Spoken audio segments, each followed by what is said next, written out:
National people's party NPP এর chairman ও জাতীয়তাবাদী সমমনা জোটের আহ্বায়ক ডক্টর ফরিদুজ্জামান ফরহাদ নড়াইল সদরে মাদক ও সন্ত্রাসমুক্ত উন্নত ও আধুনিক নড়াইল গঠনে সকল স্তরের জনগণের সঙ্গে সৌহার্দ্যপূর্ণ গণসংযোগ করেন। তিনি নড়াইল ২ আসনের সংসদ সদস্য প্রার্থী হিসাবে ধানের শীষ প্রতীকে নির্বাচন করবেন। তারেক রহমানের সাথে সমসুরে তার প্রতিপাদ্য ছিল তারুণ্যের প্রথম ভোট ধানের শীষের জন্য হোক। ডক্টর ফরিদুজ্জামান ফরহাদ আজ নড়াইল সদরের পুরাতন বাসস্ট্যান্ড থেকে কোর্ট চত্বরে এই গণসংযোগ করেন। নড়াইল কোর্ট চত্বরে বক্তব্য প্রদানকালে তিনি বলেন, ২০১৮ সালে আমাকে বিএনপির পক্ষ থেকে মনোনয়ন দিয়েছিলেন। আমি আশা করি এইবারও আমাকে মনোনয়ন দিবেন। আমি মনোনয়ন পেলে এবং জয়লাভ করলে নড়াইলের সকল ধরনের উন্নয়ন করব।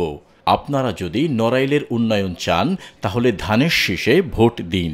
আপনারা সবাই জানেন, নড়াইলবাসী জানেন, বাংলাদেশের সবাই জানেন, ২০১৮ সালে আমাকে নির্বাচনের জন্য আমাদের প্রিয় নেতা, দক্ষিণ এশিয়ার সবচাইতে জনপ্রিয় নেতা, বাংলার ঘরে ঘরে জনপ্রিয় নেতা, এক নামে যারা সবাই চেনে সেই নেতা হচ্ছে শুধু লন্ডন থেকে আমাকে ২০১৮ সালে নমিনেশন দিয়েছে। তারেক জিয়ার হাতকে শক্তিশালী করে তারেক জিয়া যদি এদেশের প্রাইম মিনিস্টার হয়, এদেশের বাংলার ঘরে ঘরে মানুষের মুখে ফুটবে।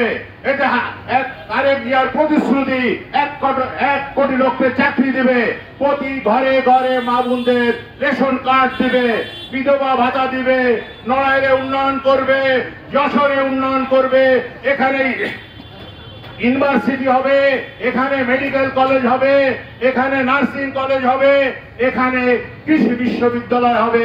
এটা তারেক জিয়া সাহেব আমাকে বলেছে। আপনারা এটা যদি নড়াইলের উন্নয়ন চান, ধানের শীষে ভোট দিন। ধানের শীষে ভোট দিলে এই এলাকার এমপি হবে তারেক জিয়া।